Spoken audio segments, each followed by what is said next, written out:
Welcome to today's Ethnic Media Services News Conference. I'm Sandy Close, your moderator for today, and 오늘의 에트닉 미디어 서비스 줌의 기자회견에 오신 여러분을 환영합니다. 저는 오늘의 진행자인 샌디 클로스입니다. 그리고 에트닉 미디어 서비스 에규제큐티브 디렉터입니다. 오늘의 브리핑은 몬트레이 파크와 하프문 베이에서 발생한 비극적인 총기 난사 사건에서 이민자 노인들의 삶에 대해 어떤 교훈을 얻을 수 있냐에 초점을 맞추고 있습니다. 예상치 않게도 최근 캘리포니아에서 발생한 2건의 총기 난사 사건에서 무기를 움켜쥔 손은 노인의 손이었습니다. 대부분의 대량 총기 사건의 가해자는 젊은 남성입니다. 총격 사건의 진짜 원인은 여전히 당국이 파악하지 못하고 있지만 사회는 여전히 비극에 휘청거리고 있습니다. 이것은 AAPI 노인뿐만 아니라 모든 배경이 많은 이민자 노인들이 자신의 이야기를 숨기고 있는 비가시성 인구층이기 때문이라고 하겠습니다. 비가시성 때문에 그들의 고립감은 강화되고 고립과 함께 두려움을 느낍니다. 그들은 그들의 이야기를 잘 털어놓지 않습니다. 그리고 고립감은 두려움을 자아냅니다. 노인들은 우리가 생각하는 것보다 더 자주 폭력 범죄의 대상이 됩니다. 내셔널 카운슬 온 에이징에 따르면 노인의 자살률은 또한 높습니다. 노인 인구는 12%를 차지하지만 전체 자살의 약 18%를 차지합니다. 많은 사람들이 몬토레이 파크 연회장에서 살해된 사람들처럼 스스로 고립을 극복할 방법을 찾지만 빠른 해결책은 없다고 하겠습니다. 이것은 바로 우리의 이야기이기도 합니다. 미국은 노인을 위한 나라가 절대 아닙니다. 이것은 노인들을 더 잘 섬기기 위한 저널리스트들이 어떤 행동을 촉구하도록 해야 됩니다. 우리가 노인들을 더 잘 섬기기 위해서 뭘 할 수 있는지를 생각을 해야 됩니다. 연사는 다음과 같습니다. 아시아계 미국인 작가 저널리스트이며 활동가인 헬렌 지아, 그리고 Coalition for Humane Immigrant Rights 로스앤젤레스 CHIRLL의 주 정책 및 옹호 담당 부국장인 리타 메디나, 그리고 롱비치에 위치한 외상 트라우마 구조적 인종차별 억압 불평등의 생존자 치유센터인 MAY 센터장인 로라 솜, 그리고 로스앤젤레스 아시아 태평양 상담 및 치료센터 의료 책임자인 닥터 브렛 세빌라, 그리고 문화적으로 반응하는 아시아계 미국인 치료를 위한 옐로우 체어 콜렉티브의 공동 창립자인 린다 윤, 남가주에 계십니다. 연사 여러분께서는 제가 하듯이 저희 스페인어, 한국어 및 중국어 통역사들을 위해 천천히 말씀해 주시고, 기자 여러분께서는 채팅창에 질문을 입력해 주십시오. 연사님들께서는 채팅창을 보시고 답변이 가능한 질문에 답을 해주시면 고맙겠습니다. 또 발표 후에 질문을 직접 받도록 하겠습니다. 오늘 오후에 모든 참석자들에게 연사들의 자세한 양력과 연락처, 그리고 이 브리핑의 동영상을 보내드릴 것입니다. 또한 오늘 이 브리핑을 라이브 트위팅하고 있습니다. 이제 이민자 노인의 비가시성에 대한 개인적인 관점을 공유할 헬렌 지아의 말씀을 듣겠습니다. 그녀는 오늘 직접 우리와 함께 할 수 없기 때문에 동영상을 준비했습니다. 제시카, 헬렌 지아의 동영상을 틀어주시기 바랍니다. 제가 가장 최근 척에서 수백 명의 노인들을 제가 인터뷰했습니다. 중국 이민자 70대, 80대, 90대의 이랬는데요. 제가 계속 그들의 삶에 대해서 물어봤습니다. 그들이 그 또 어릴 때 경험한 거, 이민자로서 경험한 거, 망명자로서 경험했던 거, 전쟁과 트라우마를 많이 경험하면서요. 많은 분들이 이 얘기를 아무에게도 얘기하지 않았다고 했습니다. 학교 다니면서 길거리에서 애들이 막 그 강아지를 뭐 먹는다든지 아니면은 뭐 머리 없는 사체를 또 봤다든지 계속 그때 또 식사를 못했다고 했는데 그런 제가 인터뷰한 사람들뿐만의 이야기가 아닙니다. 많은 사람들의 그 미국에 있는 아시안인들은 이민자들입니다. 그래서 그들이 어디에서 왔나를 볼 때 엄청난 것을 경험했습니다. 전쟁을 겪었고 기아를 겪었고 민주 난 전 엄청나게 힘든 일을 겪었습니다. 근데 제가 인터뷰한 사람들이 얘기하는데 제가 이 얘기를 아무한테도 얘기하지 않았고 저한테 처음 얘기한다고 했습니다. 애들한테도 얘기 안 했어요. 성인 자녀들에게도 근데 안 했다고 했습니다. 아무도 저희 스토리를 듣고 싶어 하고 있지 않는다고 했습니다. 지금 저한테 이런 질문을 한 첫 번째 사람이라고 얘기했습니다. 제가 정말 특권이었죠. 그들의 스토리를 이렇게 듣는다는 게. 하지만 그들의 스토리는 아픔의 스토리입니다. 근데 놀랍지 않습니까? 우리 지역 사회에 노인들이 비가시성이고 인간으로 취급받지도 못하고 고립되어 있고 또 정신 건강 문제를 경험하고 있습니다. 다른 지역 사회와 같이요. 지금 비가시성이고 고립된 다른 지역 사회인들처럼요. 제가 말씀드리는데 두려움을 볼 수가 있습니다. 많은 사람들이 지금 몬트레이 파크와 또 그 하프문베이에서 일어난 것에 또 미국에서 많이 일어나는 사건에 대해서 노인들이 그런 사건의 대상이 됩니다. 그리고 많은 분들이 또 그 심한 부상을 입고 사망을 했습니다. 그래서 하프문베이와 몬트레이 파크에서 이런 사건이 나왔을 때 사람들이 이런 모든 두려움을 다 나왔습니다. 이런 고립감이라든지 그리고 아무도 누군가의 정신 건강에 좋지가 않습니다. 제가 이 책을 지금 보여드리고 싶은데요. 빈슨친 레가시 가이드입니다. 여기에 그 섹션이 있는데요. 그 공격받고 다친 사람들, 많은 사람들은 이민 노인들이었습니다. 84세의 리차 레튼파티 또 익오이 팡 그녀는 89세였습니다. 아틀란타에서 사망한 여성을 보면요. 그 6명의 아시아인 중에 사망한 3명은 60세 이상이었습니다. 일하는 사람이었습니다.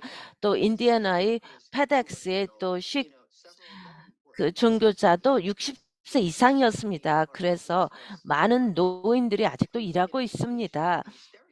그리고 또 전형적인 타입은요. 보이지 않으면은요. 그냥 뭐 편한 삶을 살고 있다 생각하지만 그렇지 않습니다. 정말 중요한 것은 여러분께서 이걸 보면서 이런 질문을 던지는 것입니다. 우리 이민자 노인들 또 아시아계 이민자 노인들 어떤지 여러 가지 그런 비극이 두세 배로 올라가는 것입니다. 또 여성 노인자들은 어떻습니까? 또 성차별도 있고요. 제가 저희 직접의 엄마 아빠가 대우받는 것을 보면은 내 가슴이 너무나 아픕니다.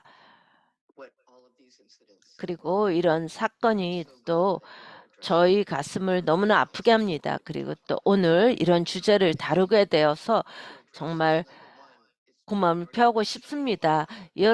우리가 할 수 있는 일이 있습니다. 하나는 저널리스트께서 비과시성 또 고립감을 또 어떻게 극복하더라든지 그들의 스토리를 들어야 됩니다.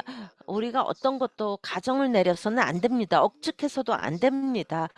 그들이 뭘 경험했는지 아무도 묻지를 않습니다. 제가 엄마에게 질문을 했는데요. 제가 40년 동안 질문을 안 한 얘기를 했는데 저에게 그 스토리를 했습니다. 제가 질문을 안 했다면은 제가 그 엄마에 대한 그런 걸 배우지 못했을 것입니다.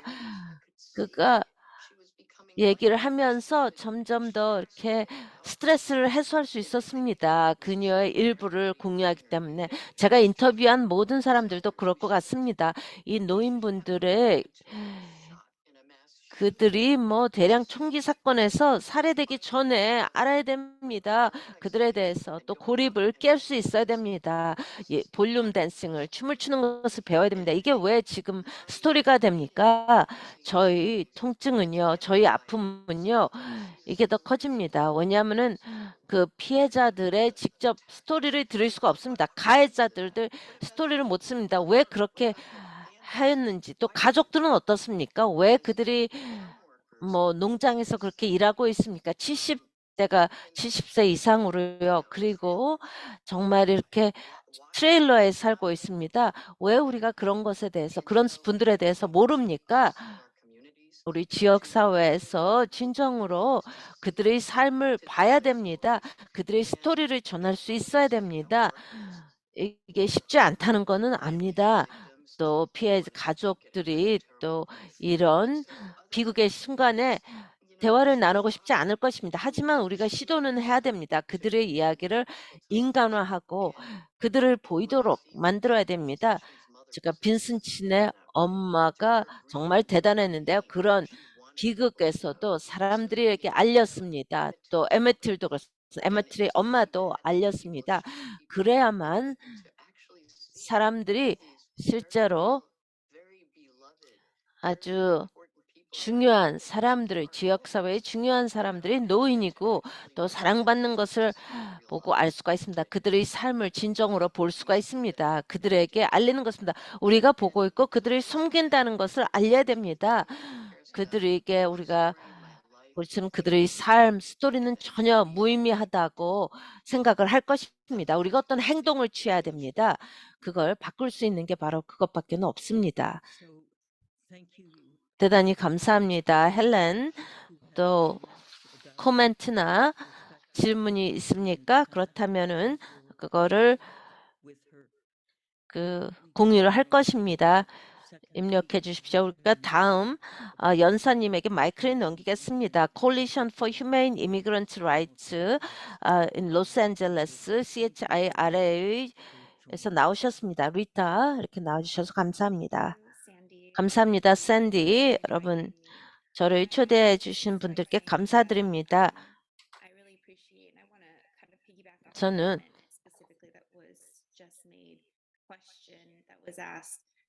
질문이 나왔었는데요. 그 하프문베이 사건에 대한 것입니다. 왜 사람들이 이런 노인들이 70대도 계속 일하는지로부터 시작하겠습니다. 왜냐하면 이것은 칠라 저희 그 기관에서 주의를 기울이는 부분입니다. 다음 몇 년 동안, 지난 10년 동안 저희는 그 어떤 작업하고 액세스를 위해서 일했습니다. 캘리포니아에서 그 미등록 이민자들을 위해서 봉사를 했습니다. 그 아동들, 성인들, 부모들. 하지만 지금 이 스토리를 전하는 데서 빠진 부분은 우리 노인층입니다. 지난 몇 년 사이에 조금 더 나았습니다. 지금 메디칼 때문에요. 50세 이상의, 그리고 또 뭐 식량 혜택도 있었지만요. 진정으로 이 캘리포니아에서 주정부에서 하는 것은 저희가 이 인구층을 보는 것입니다. 계속 성장할 인구층이죠. 또 어떤 진정한 솔루션이 없기 때문에요. 이 그 연방 정부 차원에서 왜 이렇게 노인들이 70대도 일을 해야만 하는지, 그 이유는 일을 해야 되기 때문에 하는 것이죠. 소셜 시큐리티 혜택도 못 받고 은퇴 연금도 못 받기 때문입니다. 그래서 그들은 계속 일을 해야 할 수밖에 없습니다. 제가 몇 가지 통계 자료를 공유하고 싶습니다. 미리 보내질 못해서 죄송하지만 이것은 2019년 미국 커뮤니티 서비스에서 나옵니다. 인구조사에서도 나올 텐데요. 2019년에 스포트라이트이 되었는데요. 그 16,800명의 미등록 이민 노인들이요 있었습니다. 이런 Center for Migration 스터디를 봤을 때 65세 이상이었습니다. 거의 17,000명이었습니다. 2019년에요. 그게 65세 이상의 미등록 노인 이민자였습니다. 캘리포니아 주에서요. 이것은 바로 많은 수가 그 50세 이상 뭐 65세가 되는 사람들이 있는데 저희가 65세를 강조하는 이유는요. 그때 보통 사람들이 뭐 은퇴를 생각하기 때문입니다. 그리고 실제 반드시 뭐 그 은퇴를 예상할 수 없겠죠. 같은 데이터를 보면서요. 또 다른 데이터를 보면요. 그 이민정책연구소에서 2019년을 보고 그런 55세 이상인 또 미등록 이민자는요. 23만 9천 명이라고 합니다. 그래서 상당히 많은 데이터가 있는데요. 엄청나게 큰 숫자를 지금 얘기하고 있습니다. 계속 그 나이가 들면서 또 이민 개혁으로 계속 때문에 기다리고 있습니다. 일부는 10년 이상 기다리고 있습니다. 이민 신분을 바꿀 수 없었기 때문에요. 이런 다양한 그런 직종을 얘기할 때요. 저희는 집에서 일하는 사람들, 농장에서 일하는 사람들, 길거리에서 일하는 사람들, 공사장에서 일하는 사람들을 얘기합니다. 그 저희 단체에서 우리 지역사회를 여기에 초점을 맞추는 게요. 제가 말한 모든 그런 직종이요. 어떤 치아라 저희 뭐 단체라든지 저희랑 같이 조직을 하면서요. 일부는 10년 이상 조직하셨는데 아직도 이민 신분의 변환경을 신청하고 있습니다. 그리고 지금 그들이 하는 일이 너무나 힘들기 때문에요. 뭐 공사장에서 일하는 사람 허리라든지 또 뭐 무릎이라든지 너무 아픕니다. 그렇다면은 우리가 그들의 스토리를 어떻게 나타낼 수 있을까요? 최근에 메디칼 확장이 있었습니다. 캘리포니아에서. 그게 처음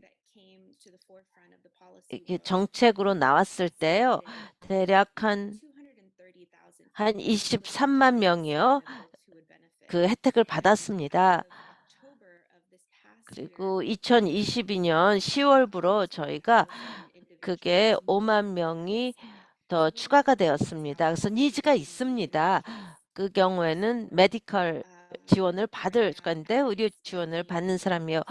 저희가 이제 식량 혜택을 제공하고 있습니다. 미등록 이민 노인들 55세 이상을 얘기하고 있습니다. 주지사가 지난 때 그 예산을 에서 포함을 했는데요. 아직도 이게 지연이 됐습니다. 2027년까지요.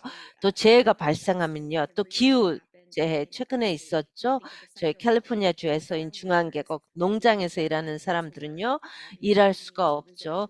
그리고 다른 유형의 일을 해야 됩니다. 왜냐하면 농장이다 홍수가 돼서 또 노인들은 어떻습니까? 어떤 옵션이 있습니까? 그래서 이런 것을 다 강조를 하는 것이요. 이 캘리포니아 주의 그런 노인들에 대한 것인데요. 상당히 또 어렵습니다. 이 정확한 그런 이민 노인에 대한 그런 통계를 찾을 수가 없습니다. 왜냐하면 사람들이 질문을 받기 전에는 얘기를 안 합니다. 그냥 고개만 숙이고 일만 합니다. 이런 일만 열심히 하는데요. 그렇기 때문에 그들의 스토리를 우리가 전달할 수 있어야 됩니다. 은퇴가 없습니다. 또 은퇴연금도 없습니다. 어떤 합리적인 뭐 미등록 노인 이민들에게는 그런 게 없습니다. 캘리포니아에서 어떻게 그런 도움을 제공하겠습니까? 저희가 지난 향후 몇 년 동안 그 작업을 할 텐데요. 어떤 경우에는요. 그 세금을 지불합니다. 하지만 세금은 지불하지만 소셜 세큐리티 혜택을 받을 수가 없습니다. 왜냐하면 그 미등록 이민자이기 때문에요. 어떤 경우는 이민 신분을 바꾸더라도 뭐 혜택을 받겠지만 이 사람은 뭐 저임금으로 비일관적으로 평생 일한 것입니다. 그렇기 때문에 이런 혜택이 뭐 이렇게 지속 가능성이 없습니다, 재정적으로.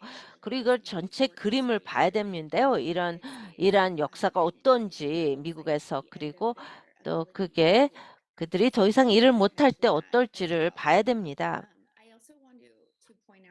또 지적하고 싶은 것은요. 저희는 이 캘리포니아는 마스터 플랜이 있습니다. 노인들을 위한 마스터 플랜인데요. 제가 어떤 주지사 사무실에서 부서하고 같이 일하면은 물어봅니다. 우리가 구체적으로 캘리포니아인들이 뭐를 계획하고 있는지, 임 이민자 노인들 아니면은 또 미등록 이민 노인들에게 저희가 그런 질문을 드릴 것입니다. 조금 이제 큰 그림을 그렸고요. 저희는 고립이라든지 또 정신건강 문제가 있는데, 제가 말씀드린 데 이런 모든 거, 또 아주 나이가 들 때까지 일한다는 것도 물리적인 스트레스도 상당히 큽니다. 정신건강도 그렇고요. 그리고 우리가 얘기하는 그런 큰 부분의 일부겠죠.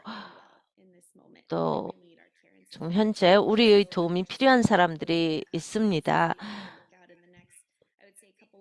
지금 향후 2달 동안 좀 주시를 하십시오. 저희가 교육 캠페인을 주시할 것입니다. 우리의 그런 개별적인 그런 스토리를 것입니다. 그리고 저희 단체에서 미국에 와서 지금 어떻게 일을 했고, 그들이 그런 나이가 들면서 미래를 어떻게 보는지, 어떤 희망을 갖고 있는지를 희망하겠습니다. 질문과 또 견해가 있는데요. 필란 모레로가 중요한 코멘트를 채팅창에 올리셨습니다. 좀 말씀해 주시겠습니까? 리타가 말하는 동안 제가 생각했던 것은요. 또 다른 주에 있는 사람들, 캘리포니아는 이제 메디카를 50세 이상으로 확대를 했습니다. 이렇게 듣고, 그리고 그런 대로 그런 사람들을 등록시키는 걸 잘 했는데요. 또 이렇게 알리는 데 있어서 우리가 또 다른 그런 혜택도 있을 것입니다. 운전면허 같은 거. 하지만 또 그런 메디케이드를 또 확장하지 않은 주는 어떻습니까? 팬데믹 중에 최소한 11개 주가 그걸 노인들에게 확대하지 않고 그런 미등록 이민자에게 아무것도 제공하지 않았습니다. 제 친구들 중 2명이 50대하고 60대인 그런 미등록 이민자인데요. 둘 다 일하고 있어요. 오랫동안 미국에서 일했습니다. 그리고 뭐 은퇴 계획을 세울 수가 없습니다. 친구로서 또 저널리스트도 제가 우려가 많이 되는데요. 우리 모두 걱정하고 있다는 걸 말씀드리고 싶습니다. 감사합니다. 간단한 질문은요. 리타에게 드리고 싶은 질문은요. 아주 오래전에요. 그 라우피니언의 그 기자가 프로파일을 한 적이 있습니다. 폴 클레멘시 그 펠로십 프로그램, 미등록 이민자 노인들 그 자녀들이 뭐 또 추방이 되었습니다. 그래서 이 노인들이 자녀가 추방이 돼서 노인들은 계속 있었습니다. 돌보던 그런 부모들이 돌보던 그런 뭐 그 세대가들이요. 거기에 대해서 아십니까? 그 뭐 미들 에이지에 있는 그런 어 사람들이 추방되고 그들의 부모들이 그냥 여기에 남았던 거 기억하십니까? 제가 이거를 지금 생각할 수 없는데요. 제가 알기로는요. 그 저희 단체에서는요. 노인들이 혼자 있습니다. 아무도 돌보는 사람들이 없습니다. 그리고 그들의 가족은 모국에 들어가는지 모르겠는데요. 저희 마지막 질문은 채팅창에 왔습니다.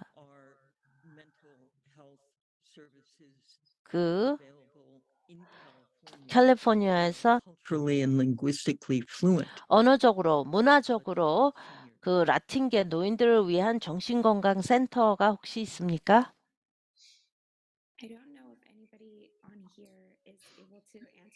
지금 저는 그런 통계 자료는 없는데요. 여기에 계신 분 중에 한 분이 답을 할 수 있는지 모르겠습니다.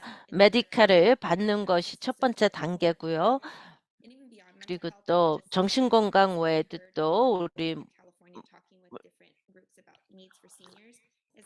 신체적 건강을 위한 것입니다. 메디컬이 있는데 그런 노인들이 그 병원에 한 번도 가보지 않은 사람들이 있습니다. 또 전문가는 전혀 보지 않았습니다. 뭐 암이라든지 아니면 알츠하이머라든지요.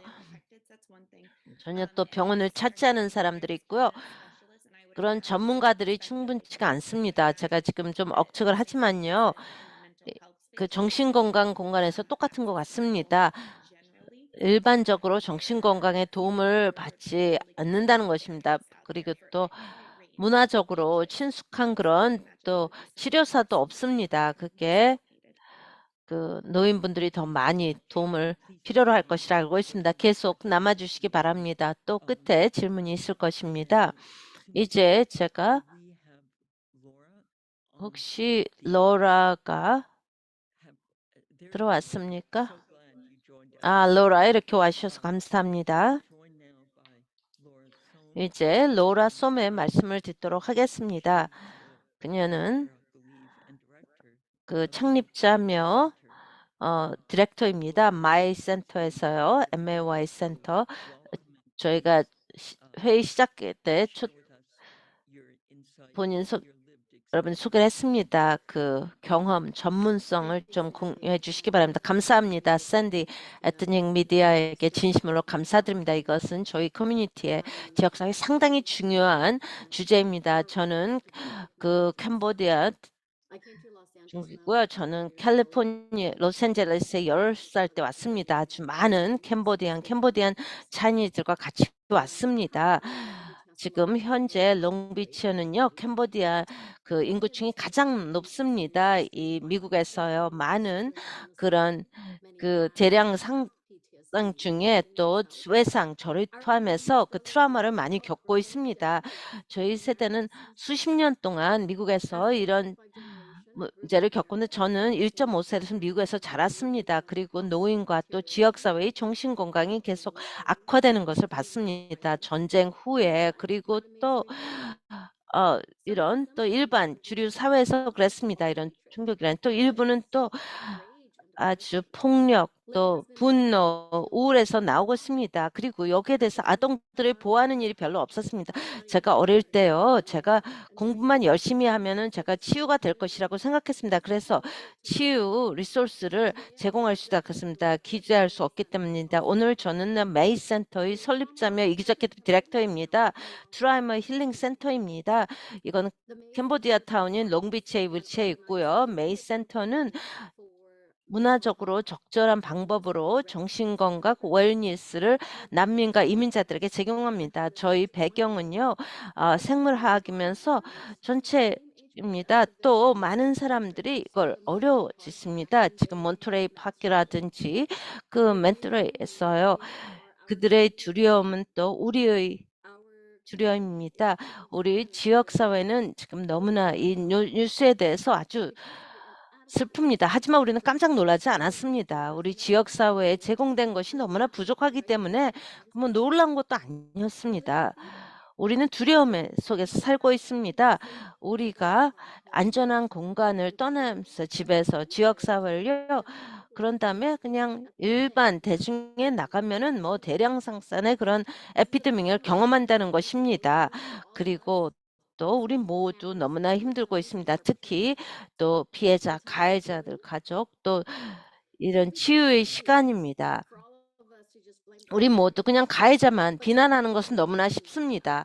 하지만 거기서 어떤 마침 우리 자신에게 이런 질문을 해야 됩니다. 이런 근본 원인가 뭔지 한 인간이 다른 사람의 삶을 무시하고 이렇게 하는 게 뭔지 그리고 우리가 또 학교에서 이런 걸 봅니다. 또 노인들이 어떤 도움을 받는 장소에서요. 저희가 이제 조사를 시작했을 때 어떻게 우리 지역 사회를 개선할 수 있는지 또 미국을 개선할 수 있는지 생각하고 있습니다. 여기서 우리가 트라우마에 대해서 회복력을 구축을 하고 또 여러 세대에서 트라우마를 체인을 극복해야 됩니다. 우리는 뭘 해야 되는지 압니다. 정치인들과 리더들 압니다. 하지만 용기가 없는 리더십은요. 우리 자녀 노인들을 그런 돕지를 못합니다. 그리고 우리 자신들 우리를 돌봐야 됩니다. 우리 모두 더 이상 이런 힘과 용기를 필요한 것을 대체할 수가 없습니다. 지난 9년 동안요, 제가 노인들을 위해서 일을 하고 있습니다. 마야 센터에서 일하면서 우리는 많은 것들이 노인들이 적시에 필요한 것을 찾지 못하는 것을 발견했습니다. 여기에 포함되는 것은요, 그런 아시안 커뮤니티에 대한 서구식 그 접근 방식이 부적절합니다. 노인을 위한 또 필요합니다. 또 우리 치료사는 캄보디아어를 하는 사람들이 상당히 부족합니다. 통역사가 필요합니다. 통역사가 끼면 좀 쉽지 않습니다. 언어, 문화적인 민감성이 또 부족합니다. 모든 차원에서요. 또 어떤 기존의 투자가 부족합니다. 유색인종이라든지 펀드라든지 재단이라든지 정부 리더들, 또 의료 보험이 부족합니다. 이런 걸 할 때 하지만 또 지역사회에서 이게 부족합니다. 또 총기의 규정이 부족합니다. 또 공원 및 레크리에이션, 노인 주택단지 및 커뮤니티에 통합된 정신건강 웰빙 녹지가 공간이 부족합니다. 이것은 우리 모두 행동을 취해야 되는 것을 합니다. 그런 주택, 모든 사람들이 다 일을 해야 됩니다. 이런 비극을 막을 수 있는 솔루션을 제공할 수가 있습니다. 여러분의 보이스를 사용할 수가 있습니다. 정책 위해서 우리 커뮤니티가 의 그런 웰니스와 웰빙을 위해서요. 옹호자들은요. 이래야 되고 조직하고 지역사회를 조직하고 어떤 수준에서라도 그들이 사람들이 있는 데서 해야 됩니다.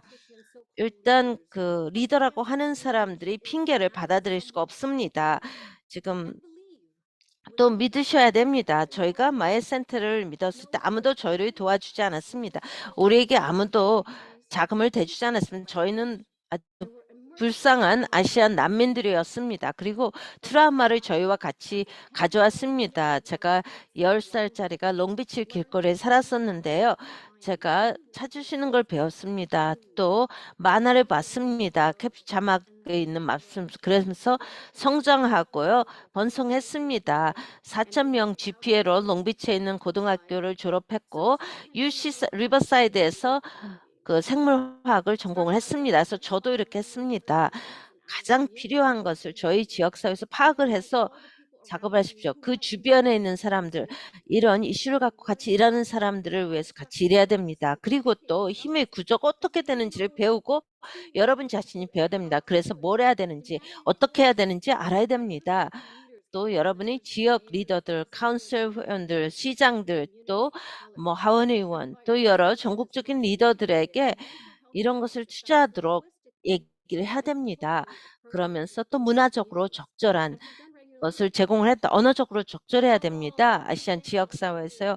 그리고 모든 리더들에게 감사를 드리는데요. 또 메이어 센터랑 같이 일한 사람들에게 진심으로 감사드립니다. 트라이머를 위해서 지금 로버트 가시아 의원이 같이 일했고요. 또 곤잘레스가 같이 일했습니다. 그 외에도 제가 로스앤젤레스 슈퍼바이저인 제니스 한과 또 그런 부감독인 헐린다 치고에 감사를 드립니다. 그리고 문화적으로 적절한 방법의 트라우마를 치유하는 것에 대한 지원을 해주셨습니다. 저희는 지금 지난 9년 동안 이렇게 아름다운 8에이커 녹색 지역에서 그런 사람들을 돕고 있습니다. 그러면서 우리 지역사회 환경을 돕도록 하기 위해 있습니다.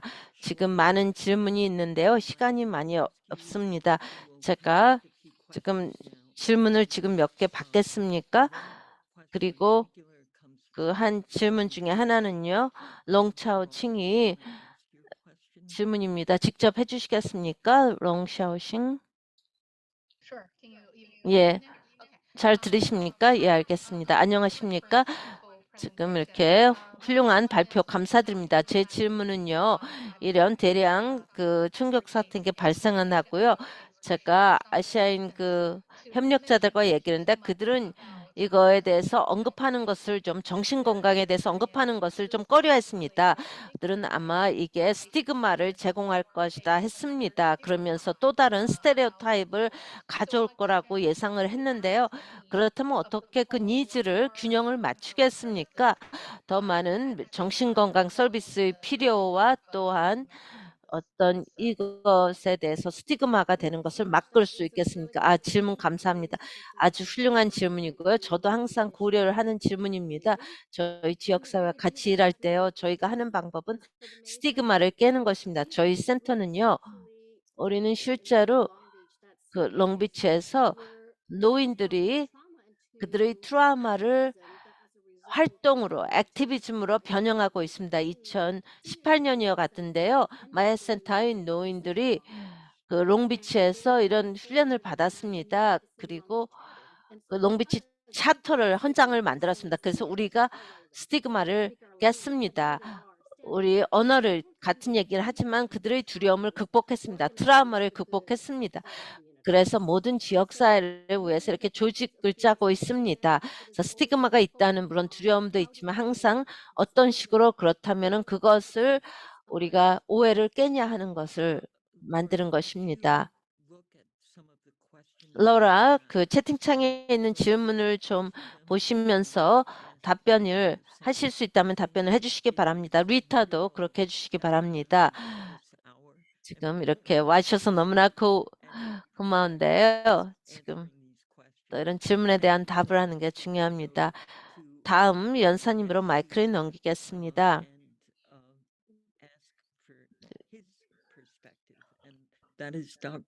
다음 연사님의 의견을 듣도록 하겠습니다. 닥터 브렛 세블라고요. 로스앤젤레스에 있는 아시아 태평양 상담 및 치료센터 의료 책임자이십니다.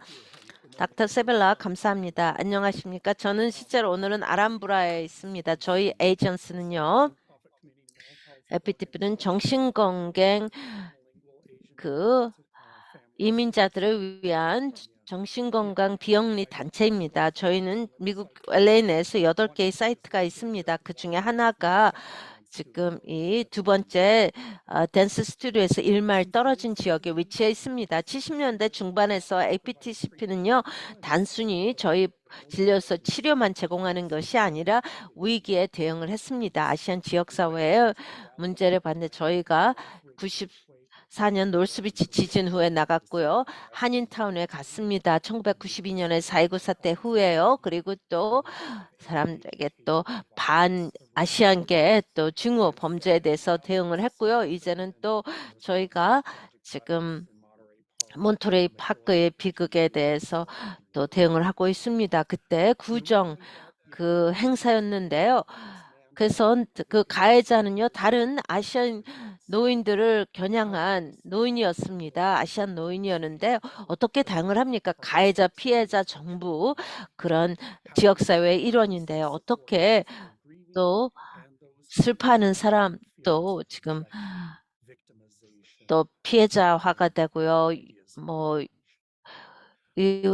유한 같은 것을 또 어떻게 대응을 하겠습니까? 그리고 저희가 즉각적인 어떤 감정적인 도움을 제공합니다.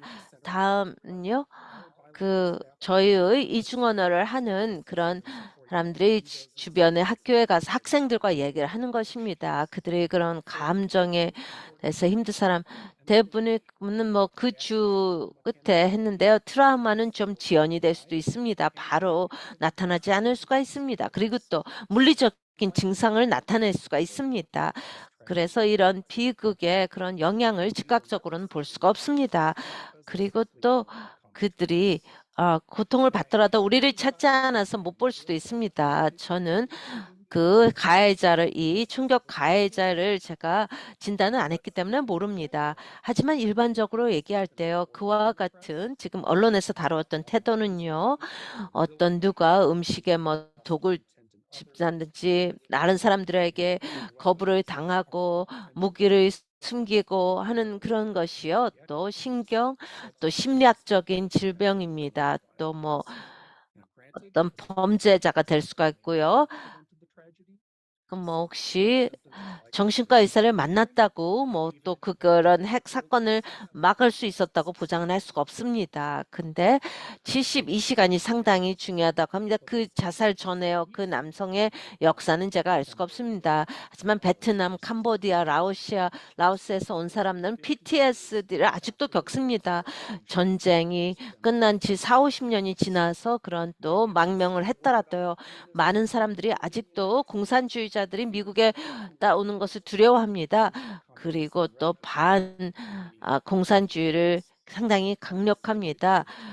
좀 또 아시아인 노인들을 공격당하는 것을 텔레비로 본 다음에 집을 또 안 떠나갑니다. 제가 같이 일하는 캄보디아 여성은요, 크메루지가 또 어떤 혁명을 하기 위해서 여기 왔다고 했습니다. 제가 보장을 했습니다. 그런 일이 없을 거라고요. 하지만 제가 그렇게 많은 사람들이 폴파스의 근인들에 의해서 살해를 당한 것을 본 사람을 어떻게 위로하겠습니까?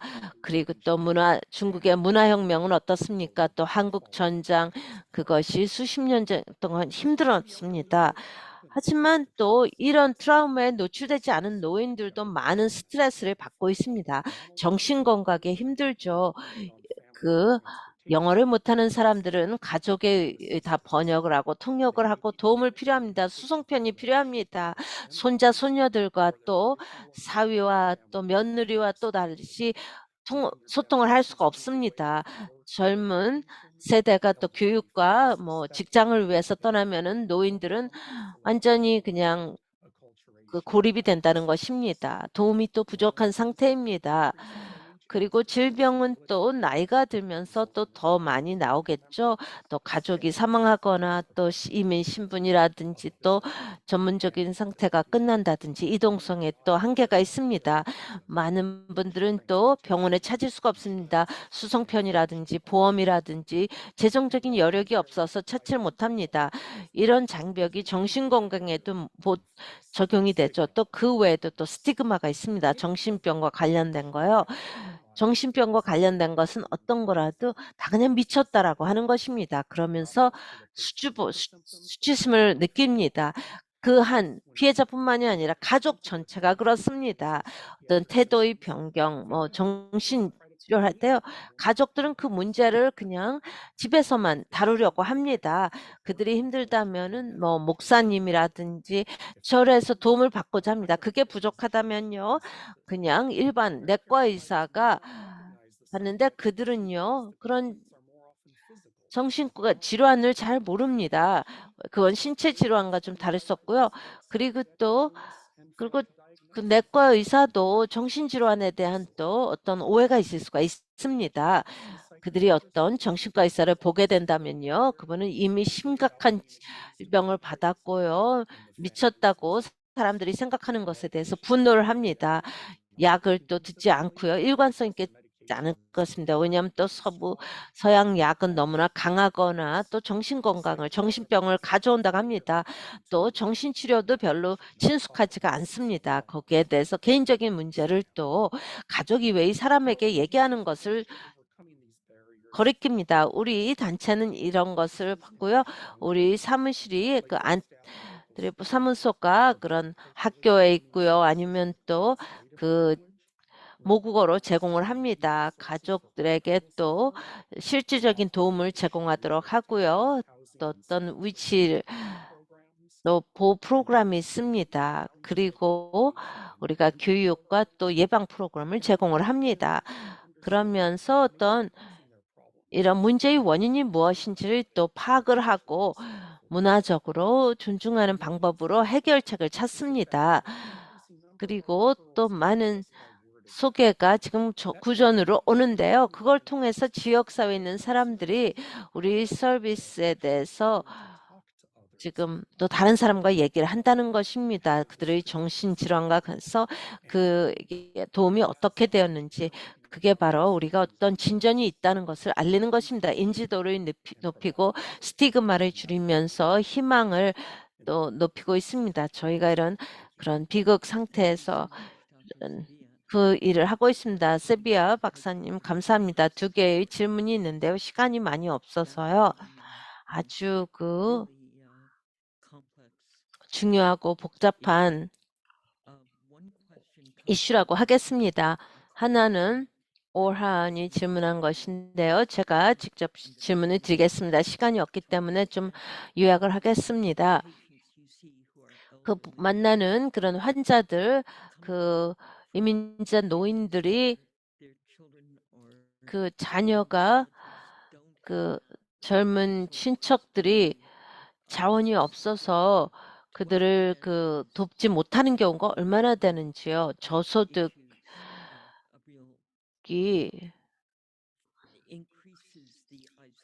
그런 고립과를 더 확대하는지를 좀 알고 싶습니다. 이런 도움을 받는 데 있어서요. 아주 중요한 문제인데요. 제가 커뮤니티 정신 건강 기관으로서 저희는 메디케어를 받을 수 있는 노인분들을 돕고 있습니다. 지금 또 사회 경제적으로 도움이 필요한 그런 아시아인들을 돕고 있는데요. 저희 리소스가 좀 한정되어 있습니다. 저희 기관은요, 저희가 메디케어의 환급에 의존하기 때문에요. 항상 지금 재정적인 또 중요합니다. 왜냐하면은 환급률이 상당히 낮기 때문에요. 정신건강, 물리적 건강은요, 미국인에게 우선순위가 아닙니다. 그 정부에서. 그래서 우리 또 노인분들의 자녀들은요, 그들도 이민자고요. 대부분 또 뭐 언어 능력도 좀 한정돼 있습니다. 문화도 미국 문화에 친숙하지 않고요. 그래서 커뮤니티 리소스에 접근하는 데 좀 어려움을 겪을 수가 있습니다. 역할이 바뀌고 이 가족 중에. 그래서 또 긴장과 또 충돌이 있을 수가 있습니다. 이런 저희가 보는 이민 가족 중에요. 또 헨리에타 버러그의 질문인데요. 이건 좀 어려운 질문입니다. 어려우려고 하는 좀 복잡한 질문입니다. 그 본인에게 생각하기에 그 현장에 있는 분들은요, 그 충격자, 가해자 또 피해자가 같은 인종이라는 게 문제가 됩니까? 그 대응이 달라야 된다고요? 대응을 볼 때요. 그런 총기 규제가 필요합니다. 그 인종, 국적을 불문하고요. 그 가해자. 하지만 제가 인정하는 것은요. 초기에 우리가 이 총격 사건을 들었을 때 이거는 또 다른 반아시아인 증오 범죄가 아니냐고 또 생각을 했습니다. 그 상당히 아팠죠. 하지만 실제로 그 가해자가 또 우리 지역사회의 아시안 지역사회의 일원이었다는 걸 알았을 때 아팠습니다. 그리고 또 아마 어떤 문화적인 면이 있을 수가 있는데요. 그 계속 힘든 사람들. 지금 이 개인이 상당히 힘들었다는 거. 아마 저게 우리가 놓친 기회가 있을 수가 있습니다. 제가 100% 장담은 못하지만요. 하지만 저희는 그런 이슈로 힘든 사람들을 돕고자 하고 있습니다. 그리고 또 안전, 위험 같은 것을 평가하려고 합니다. 그런 분들을 위해서요. 또 폴 클레먼하고 로라 솜이 그들의 그 의견을 또 여기에 집어넣습니다. 이제 마지막 연사님에게 마이크를 넘기겠습니다. 린다 윤을 소개하도록 하겠습니다. 이분은 옐로우 체어 콜렉티브의 공동 창립자입니다. 문화적으로 반응하는 아시아계 미국인 치료를 위한 센터입니다. 린다, 이렇게 와주셔서 감사합니다. 저를 초대해 주셔서 감사합니다. 저 이름은 린다입니다. 간단히 제 소개를 드리겠습니다. 저는 옐로우 체어 콜렉티브의 설립자고요. 또 비영리 기관입니다. 엔트와인 커뮤니티를 제가 또 공동 설립을 했는데 둘 다 아시아 아메리칸 그 정신건강 서비스 비영리 단체입니다. 몬트레이 파크 총격 사건 후에요. 그게 로스앤젤레스 가까이 위치해 있죠. 저희가 그 프로보노 서비스를 제공을 했습니다. 직접 어떤 영향을 받은 사람들, 그리고 제가 또 고객들을 또 봉사를 했는데요. 여기에 상당히 힘든 일이었습니다. 그리고 또 저희 많은 사람들에게요. 이 브리핑에서는 제가 저희 경험을 좀 더 개인적 것을 말씀을 드리겠습니다. 그리고 제가 봤던 소셜 워커로서 또 멘탈 건강 치료사로서 말씀을 드리겠습니다. 왜 여기에 그 리소스가 이렇게 부족한지 우리 이민자 노인들을 돌보는 데 있어서요. 저는 그 아시안 이민계는요 상당히 취약합니다. 특히 이민자 노인들도 그렇죠. 그리고 그들은 보이지가 않습니다. 그 리소스가 상당히 제한되어 있습니다. 제가 소셜워커가 되도록 했을 때요, 대학 때요, 제가 사회복지사를 시작했을 때가 내가 클래스를 들었습니다. 기본 수업인데요. 저희 교수가 좀 설문조사했습니다. 어떤 인구층을 봉사하겠다고요. 모든 사람들이 손을 들었는데요. 그 질문했을 때 뭐 아동, 청소년, 가족을 위해 봉사하고 싶다고 했습니다. 그리고 또 노인들과 함께 일하기를 원한다는 사람 한 명밖에 없어요. 저는 그렇게 노인들을 도울 수 있는지도 몰랐기 때문에 제가 손을 들지도 않았습니다. 제가 몰랐습니다. 그래서 교수는 실망을 했습니다. 그러면서 우리에게 알렸습니다. 베이비 부모들 또 우리가 또 우리 세대가 계속 나이가 들어가면서 지원이 필요하다고 얘기했습니다. 하지만 젊은 사람들은요. 그런 노인층에서 많은 니즈가 있다는 걸 모릅니다. 하지만 저희 다음 제가 이제 석사 프로그램을 받으면서요. 노인들은 다시 얘기가 안 나왔습니다. 저희 수업 시간이라든지 요구 뭐 이게 선택 과목이었지만요. 많은 사람들이 그런 노인들을 위한 사회복지 일을 안 했습니다. 저희가 아동, 청소년, 가족들을 위해서 하여튼 꼭 우리가 의무적으로 많이 공부를 했어야 됩니다. 그래서 제가 졸업 당시에 어떤 식으로 노인들과 같이 일해야 되는지에 대한 별로 지식이 충분하지가 않았습니다. 우연히도요. 저희 첫 번째 일이요. 제가 대학원 후에요. 저소득 노인 하우징 세스입니다. 아시아인들이 많이 하는 제가 한국어를 구사하는데요. 그래서 저한테 얘기했습니다. 이게 얼마나 어려운지 그 한국어를 구사하는 소셜워커 사회복지사 찾는 게 어렵다고 얘기했습니다. 그래서 저를 찾았다고 고마워했습니다. 제가 노인들과 같이 일한 그런 경험이 없더라도요. 그래서 그들과 제가 한동안 같이 일을 했습니다.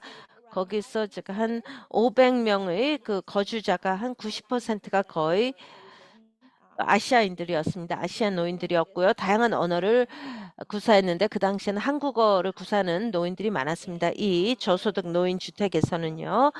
그리고 제가 했던 일 중에 하나가요. 그 평가했던 게 그 웰니스 책을 매년 했습니다. 가정 방문을 했으면서요. 모든 그런 주민들에 대해서요. 이렇게 상당히 친밀한 그런 기회였습니다. 노인들과 같이 시간을 보내는데요. 혼자 사는 그런 여자 노인들이었습니다. 저희가 여러 질문들을 했는데요. 그러면서 저에게 트라우마 데스 얘기를 하고요. 자녀들과 전혀 얘기해보지 않았던 걸 했습니다. 얼마나 어려웠는지. 그리고 많은 사람들이 굉장히 울면서 얘기를 했습니다. 그리고 좀 수치스러워했습니다. 제가 젊은 그런 사회복지사였기 때문에 그렇게 그런 친밀한 얘기를 그런 젊은 사회복지사랑 공유한 적이 없었습니다. 이게 상당히 흥미로운 그런 다이내믹이었고요. 제가 경험했던 것에. 그리고 그는 또 숨겨진 트라우마가 외상이 너무나 많습니다. 고립 또 외로움을 제가 직접 볼 수가 있었습니다.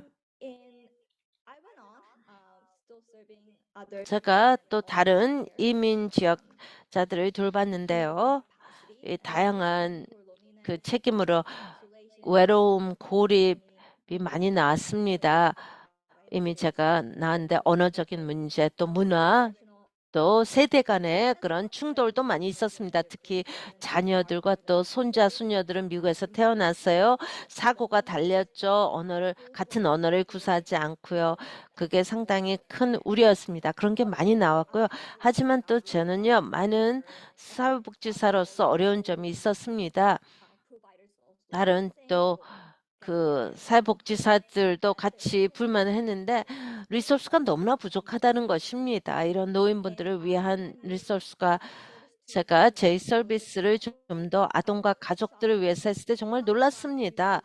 얼마나 많은 리소스가 있는지 가족과 아동들을 위해서 노인분들을 위한 서비스와 그 비교를 할 때요. 그걸 찾기가 어려웠는데요. 그래서 제가 계속 그걸 봤습니다. 지금도 보고 있고요. 많은 젊은 그런 사회복지사들을 보는데요. 그들은 그런 이 노인층이 많은 도움이 필요하다는 것을 잘 모르고 졸업을 합니다. 저희가 한 30명의 정신건강 그런 클리니션이 일하고 있는데 제가 항상 물어봅니다. 노인들을 좀 위해서 봉사를 할지 그들의 또 이중언어 능력을 위해서 하는데 대부분은 좀 거리낌을 감춘다. 왜냐하면 자기가 잘 모르기 때문에요. 그래서 제가 계속 그 마음을 놓으라고 합니다. 괜찮을 거라고요. 그게 좀 또 어려운 점의 하나고요. 감사합니다. 지금 여기서 끝내도록 해서 좀 미안한데요. 저희가 이제 시간이 거의 다 됐습니다. 제가 각 연사님들께 좀 더 마지막 질문을 드리고 싶습니다. 하지만 그 순서로 옮겨가기 전에 한 질문을 드리겠습니다. 본인 생각에 어떤 한국 문화에 특별히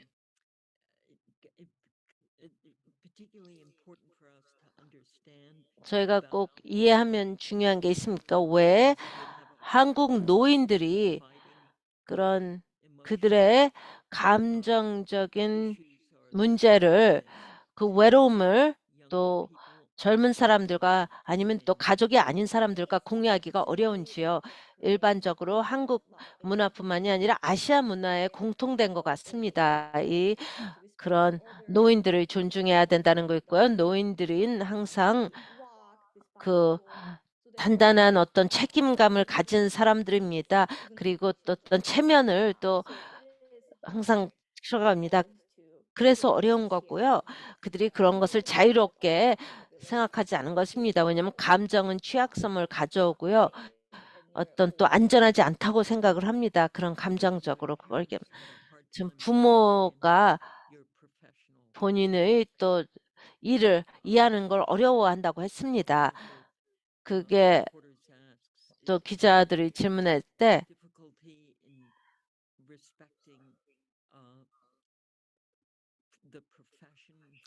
이런 전문 직종, 사회복지사, 정신건강 치료사로 일하는 것에 대해서 부모들이 또 설득하기가 어렵습니까? 부모들은 다른 견해를 갖고 있습니다. 그들은 제가 의사라고 생각합니다. 항상 제가 수정을 해야 되고요. 의사가 아니라. 그리고 전혀 아이디어가 없습니다. 저한테 그냥 물어봐요. 지금 뭘 해야 되냐고요. 어떻게 뭘 하라고 그냥 알려달라고 합니다. 조언, 코칭을 찾고 있습니다. 초기. 그런 다음에 우리가 제가 이쪽 분야로 도와줄 수 있다고 얘기를 합니다. 감사합니다. 많은 질문이 있는데요. 이제 마지막 질문을 던지면서 끝내도록 하겠습니다. 그 많은 사람들이 또 더 많은 질문을 여러분들께 또 개별적으로 할 것 같습니다. 질문은 우리가 저널리스트로서 뭘 할 수 있겠습니까? 이 고립을 또 비가시성을 깨기 위해서요. 이 이민자 노인들에 대해서 헬렌이 제안하기는 어떤 인간적인 얼굴을 알리라고 했습니다. 가해자, 피해자에 대해서. 하지만 그것은 뭐랄까 더 큰 부분을 얘기하고 있습니다. 우리 스토리를 전할 때 어떻게 할 수 있겠습니까? 좀 더 가시성을 어떻게 가져올 수 있겠습니까? 그래서 고립을 좀 줄이고 질문을 어떻게 하면 되겠습니까? 여기에 어떤 우리가 단순히 뭐 그 노인들을 위한 미국이 아니라는 것을 어떻게 반설득하겠습니까? 노라 어떤 행동을 저널리스트가 취하면 좋겠습니까? 지금 1시간 동안 이렇게 대화를 나누는데요. 중요한 다 중요한 질문입니다. 자, 감사를 드리는데요. 두 가지가 생각이 납니다. 하나는요, 제가 언급했듯이요, 질문을 던지십시오. 어떤 상황을 다룰 때, 또 어떤 혜택에 대한 걸 얘기할 때요. 이 혜택은 모든 사람들을 위한 것이고 어떻게 노인들에게 이 혜택을 가져다 줄지. 제가 듣기로는요, 그 젊은 사람들이 지난 몇 년 동안 해왔던 것은요, 또 다카에서 많은 스토리를 내놨습니다.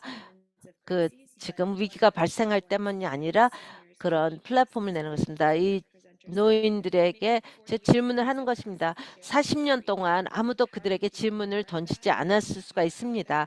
그 스토리를 어떻게 더 내놓을 수가 있겠습니까? 그들이 서로 공유하는 것입니다. 가족이 서로서로 질문을 하면서 첫 번째 장벽, 소통의 장벽을 깨는 것입니다. 진심으로 감사합니다. 로라 솜,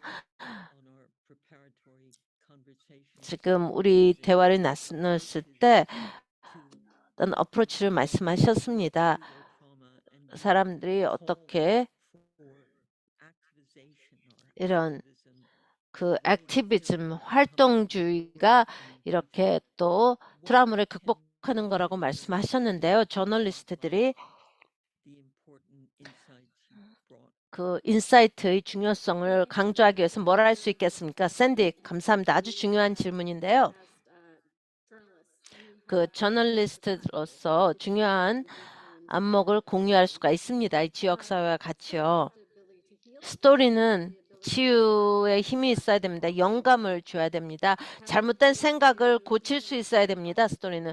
그리고 스티그마를 또 깨야 됩니다. 그렇기 때문에 저는 가해자의 스토리를 좀 더 듣고 싶습니다. 왜 그런 행동을 취했는지, 왜 70대, 80대에도 그런 상황에서 일을 해야 되는지, 일반인들이 이야기를 듣게 되면 우리가 느끼는 게 스티그마를 하는 것은요, 어떤 핑계라는 것입니다. 우리 지역사회가 뭘 당면하고 있는지.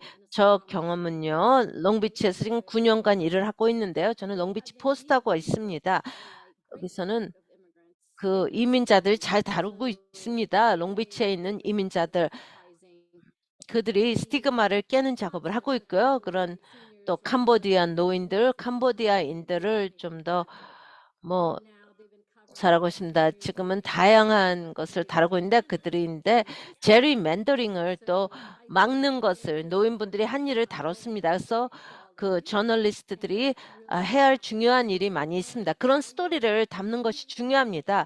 그런 조사를 할 때요. 인터뷰를 하면서 질문하십시오. 그들이 또 치유할 수 있는 능력을 제공하는 것입니다. 그들이 여러분과 대화를 나누면서 그들이 치유를 하는 것입니다. 여러분들이 그런 치유의 책임도 지금 있다고 하겠습니다. 또 세비야 박사님, 어떤 커버리지를 더 보고 싶으십니까? 지금 여기에 참석하고 계신 저널리스트, 저는 과학적인 배경을 했기 때문에 저는 데이터 통계 자료를 좋아합니다. 하지만 또 대부분의 사람들은 어떤 개인적인 그런 스토리를 좋아한다는 거 알고 있습니다. 어떤 일화 같은 거, 실제 사람들의 그들의 고통, 또 그게 상당히 더 강력하다고 알고 있습니다. 영감을 주고 어떤 사람들을 이제 행동에 취할 수 있도록 하는데요. 그런 데이터보다는요.